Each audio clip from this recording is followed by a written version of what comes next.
তুমি কি কখনো ভেবেছ কেন জীবনে তুমি যত পরিশ্রম করো ফলাফল তেমন আসছে না?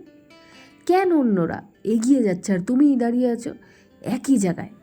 একটা কারণ, তুমি প্রতিদিন নিজেকে কি বলছো? তোমার মস্তিষ্ক হলো এক ধরনের সফটওয়্যার। যেমন সফটওয়্যার ভুল করে দিলে সিস্টেম ক্র্যাশ করে, তেমনি তোমার মনের ভিতরে যদি নেগেটিভ কথাগুলো ঢোকে, আমি পারবো না, আমার ভাগ্য তো খারাপ, আমি যথেষ্ট নই, তাহলে জীবন তোমার কিন্তু ক্র্যাশ করবে। আজ আমি তোমাকে 9টি শক্তিশালী বাক্য শিখে দেব। তুমি যদি এই 9টি কথা প্রতিদিন নিজেকে বলতে শুরু করো, জীবন বদলাতে বাধ্য। আমি পারবো।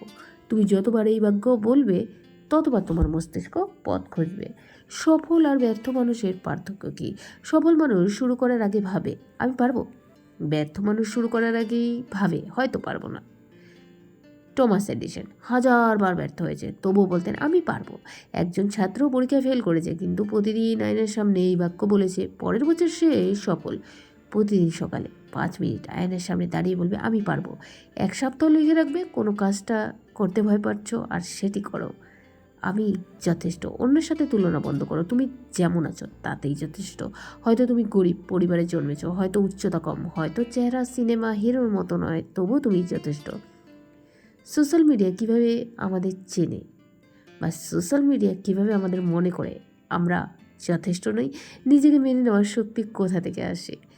প্রতিদিন রাতে শোয়ার আগে বলো আমি যথেষ্ট, আমি যা আছে তা দিয়ে শুরু করব, আমার সময় আসবে। তুমি হয়তো এখন ব্যর্থ, কিন্তু ব্যর্থতা মানে তো শেষ নয়, এটা মানে তুমি শিখছো। স্টিভ জবস তার নিজের কোম্পানি থেকে বের করে দেওয়া হয়েছিল, তিনি হাল ছাড়েননি, বলেছিল আমার সময় আসবে, এবং সেটাই হয়েছিল। ধৈর্য মানে বসে থাকা নয়, ধৈর্য মানে প্রস্তুতি নেওয়া। আমি আমার জীবনের জন্য দায়ী। তুমি যদি বলো সরকার কিছু করছে না, বাবা মা সাপোর্ট করছে না, সমাজ বাধা দিচ্ছে, তাহলে তুমি নিজের শক্তি দায়িত্ব হারাচ্ছ। একজন যুবক বলল আমার জীবন খারাপ কারণ আমার শিক্ষক আমার সাপোর্ট করেনি, ফল কিছুই বদলালো না। আরেকজন বলল আমার জীবন আমি বদলাবো, কেউ না, ফল সে আজই উদ্যোক্তা। আমি প্রতিদিন শিখেছি জীবন মানে শেখা। তুমি যত শিখবে তত বাড়বে। কেন গুরুত্বপূর্ণ? প্রতিদিন ছোটো কিছু শিখলে 1 বছরে তুমি অন্য লেভেলের পৌঁছে যাবে। ব্যর্থতা তখন সুযোগ হয়ে দাঁড়ায়।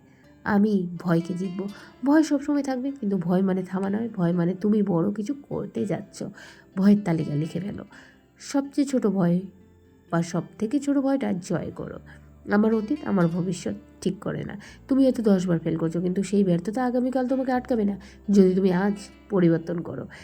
জে.কে. রাউলিং প্রকাশকরা বারবার ফিরিয়ে দিয়েছিল, আজ তিনি বিশ্বের সবচেয়ে বিখ্যাত লেখকদের একজন।